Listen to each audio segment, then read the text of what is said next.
Next on our agenda, we've moved this up because I don't want you guys to feel rushed in that. There's a board member comments um, it- that you may have. That's a nice comment. Uh, Not why I ride, but it's a habit. Member Lear. I have a comment that I think a seed I'd like to plant, because we know Chair Huntsman's not going to be around to be chair after, and we certainly hope after the election, he's going to be tending that garden, or you're going to be legislating, one or the other, but not working with the state board directly. And we know with Cindy's comments, how much time he spent. I'd like us to think about a possibility, and that is in our bylaws, think about if it would be possible to build in some kind of a stipend for the board chair, maybe leadership, so that it would be possible for someone to do that job, who is not as in it, and I'm trying to say this in a more tactful way than I usually do, but I'd like anybody to be able to do that job. And I think there are lots of effective people right on this current board, not to mention who might be here after November, that with that kind of a stipend could do it more without putting their families at a disadvantage. So I'd like us to just kind of think about that possibility. And I don't know, I'm looking at the policy folks over there too. I don't know if that's something we can do legally as a board in our bylaws. I'm not sure. And I know there are already extra meetings that the chair goes to, and that helps his salary somewhat, but I wish there was something like that we could do to make it possible for any board member to serve in leadership. And just be thinking about that and the potential for that going forward.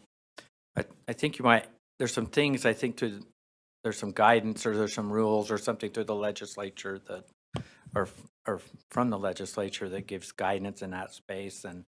And first of all, I'm not advocating at all for that. I just want to be clear. I mean, it's, yeah. So it's, yeah. So I guess we can look at policy and put it back into us.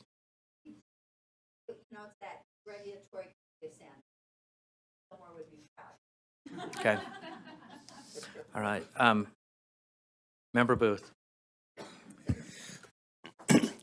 I'm so grateful for the leadership, Mark, Laura, Cindy, not just with the legislative period, but the entire year. When I think of the time that they have to spend dealing with just a lot of issues and coming up with, we think it's hard to come and endure the meetings. You can imagine trying to set up the meetings and get all of these things weighed and measured and appropriately placed with the backups and the things that we need in order to make well-informed decisions that will help the children of Utah. But I'm just so grateful for the time and effort that they are willing to expend and the efforts they make to communicate with individual board members when we have, a bee in our bonnet or whatever, and we contact them or send them an email, and they carefully consider each one of those things. I'm really grateful for the time and effort that you put in and for the thoughtful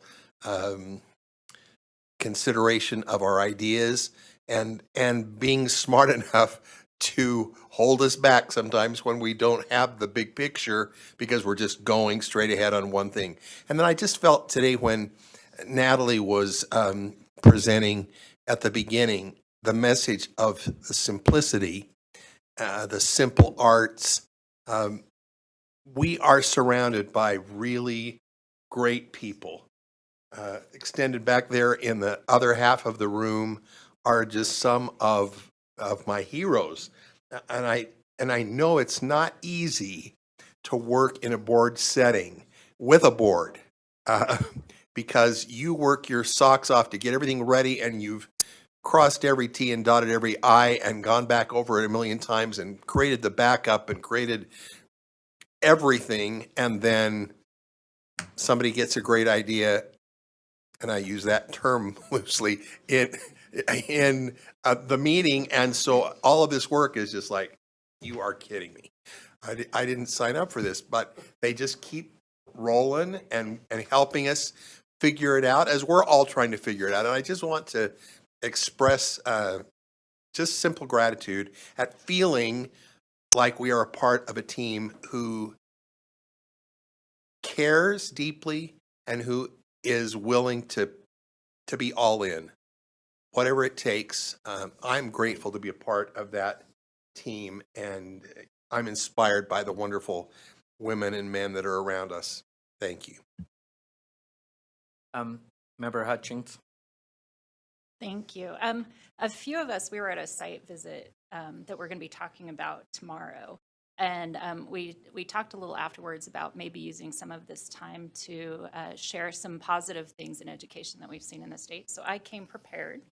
And I just want to just very quickly tell you about a visit that I made to the Davis School District's new Catalyst Center. And it was a pretty incredible visit, and I want to tell you a couple reasons why. Well, one reason that doesn't count in my two is they've just been open for 6 weeks. And so to come in and see it working after 6 weeks at the level that they have it was incredible.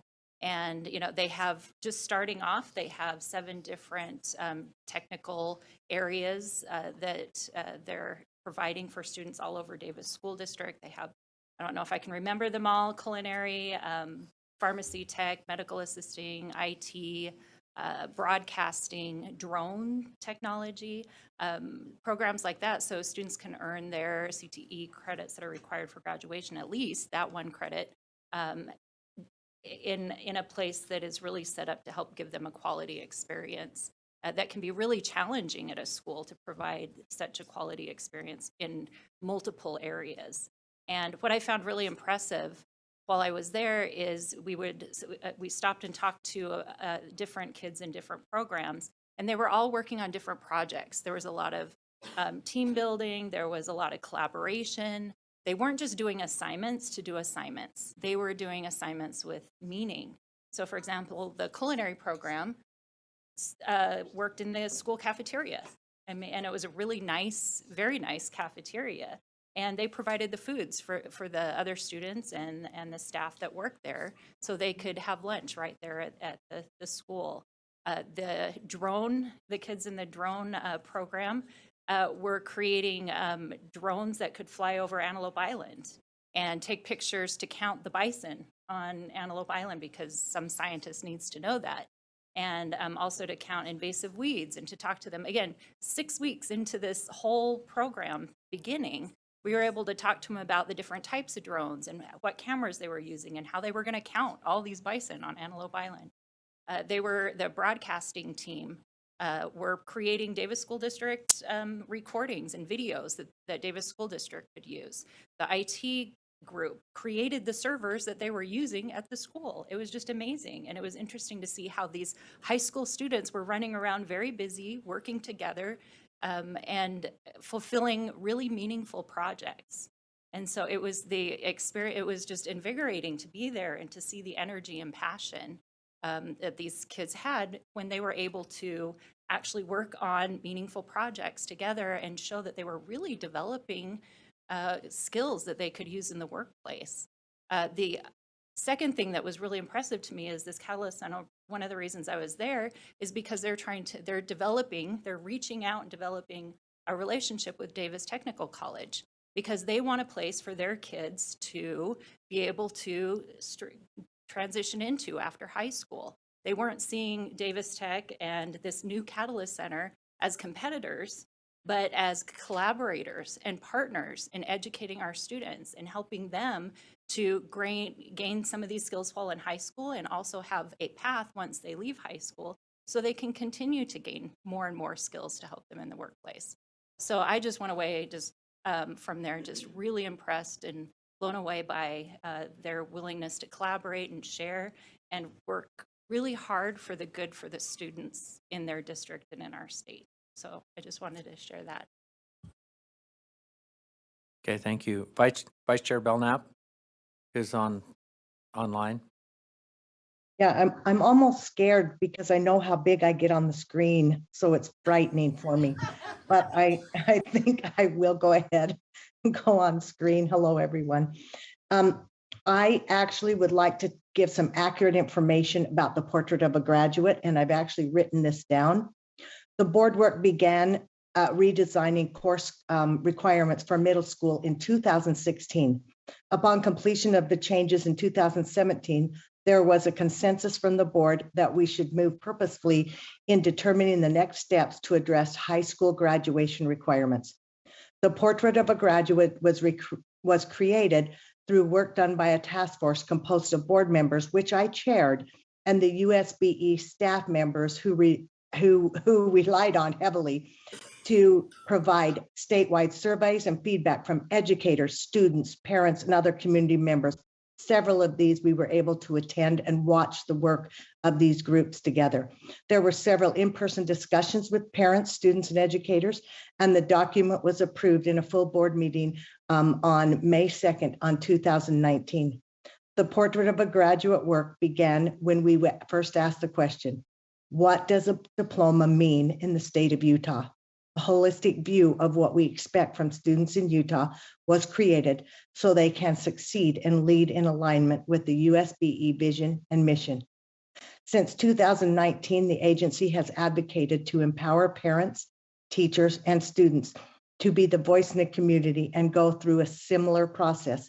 USBE encourages all schools and districts to adopt, adapt, or develop their own portraits of a graduate. As an agency, USBE has convened Utah teachers, industry leaders, and parents to build on the elements described in our Utah Talent Map to design prototype competencies in the spring of 2020 and a model rubric in the summer of 2021. These resources have been created and support the actualization of the Utah's Portrait of a Graduate. Once again, I just want to make sure that we have clarifying facts about the creation of the Portrait of a Graduate. USBE task force was created in 2016. Again, I'll state that I chaired. Board members Cannon, Hansen, and Davis were members of that committee. Also, former members were board member Cummings, Warner, Wright, Gravitt, and Stokes. And thanks to all the staff who also helped. I can't even say them all, but they were highly involved in the creation of this. The Portraits of a Graduate was created in Utah. It was established in Utah, and it is our portrait of a graduate that the State Board of Education put together. And I've appreciated all the work and the movement on this. Thank you, Chair. Member Straight? Oh, if you were going to go, you have something you wanted to say first? No, Chair? no, I Oh, just. Okay. Thank you. So I really appreciate Vice Chair Belknap going through that history of Portrait of a Graduate and our strategic plan and our mission, vision, also connected in personalized learning, so competency-based learning. Sorry, I got some dryness in my mouth. Anyway, there's a lot of institutional knowledge in this room. And I'm a newbie, and some of you are newbies as well. And that's why I appreciate that history, because it is ours. It's our vision for our students and their potential and what they can become, and our path for getting them there. So I just, really want to say my appreciation for all of those who have served for so many years on this board. And I know board member Cannon and has done more than about half the room. So put together, yeah. So I so appreciate that, and I just want to voice some appreciation also that to those who have experience on the board, being willing to visit and help me understand. And I know it's not mine to point out, but I'm going to anyway. But I appreciate Vice Chair Belknap. I know she has chosen not to run next time as well, and I think it's appropriate that we recognize her efforts. I know that she's been willing to take me under her wing, as well as others, Chair Hansen and Chair Huntsman. I get those goofed up a little bit, the H's, but nonetheless, I do appreciate all of those who have done so much, and I hope that Vice Chair Belknap realizes and understands the appreciation I have for her work. So thank you for all of those who may or may not be with us. Very well said. Thank you. I'm not seeing any other hands. Oh, Vice Chair Davis. I just wanted to quickly read something from, this is Abraham Lincoln reflecting on George Washington's words. Glasses. It is of infinite moment that you should properly estimate the immense value of your national union to your collective and individual happiness, that you should cherish a cordial, habitual, and immovable attachment to it, accustoming yourselves to think and speak of it as the palladium of your political safety and prosperity. Washington advised vigilance against the first dawning of every attempt to alienate any portion of our country from the rest, or to make feeble the sacred ties which now link together the various parts. Now, I know that we're talking about the country as a union in these quotes, but I think the same way about our communities.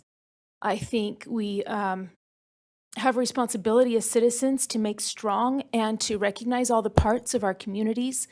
I think as a board, we have a variety of parts. You saw a disagreement that Chair Huntsman and I had just a minute ago. We disagreed in policy, and I'm grateful that we can express those disagreements in agreeable ways and further the unity of our board. I want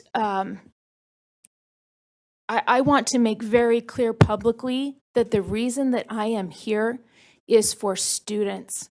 The reason that I'm here is for kids. And board members, I would be hard-pressed to find a single one of us here who isn't here for students or who isn't student-centric, who doesn't want to support students, parents, educators, and all those who work together to make this great. Board members, I want you to know that I see you and I see your work and I recognize your motivation as good. Agency members in our office, I want you to know that I see you.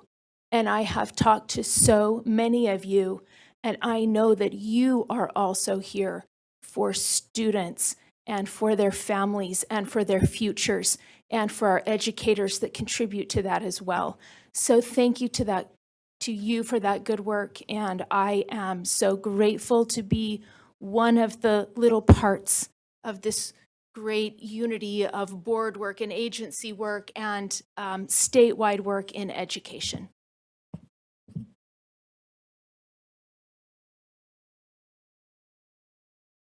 I'm not seeing any other hands raised anywhere. So we'll move on to we'll move off our board member comments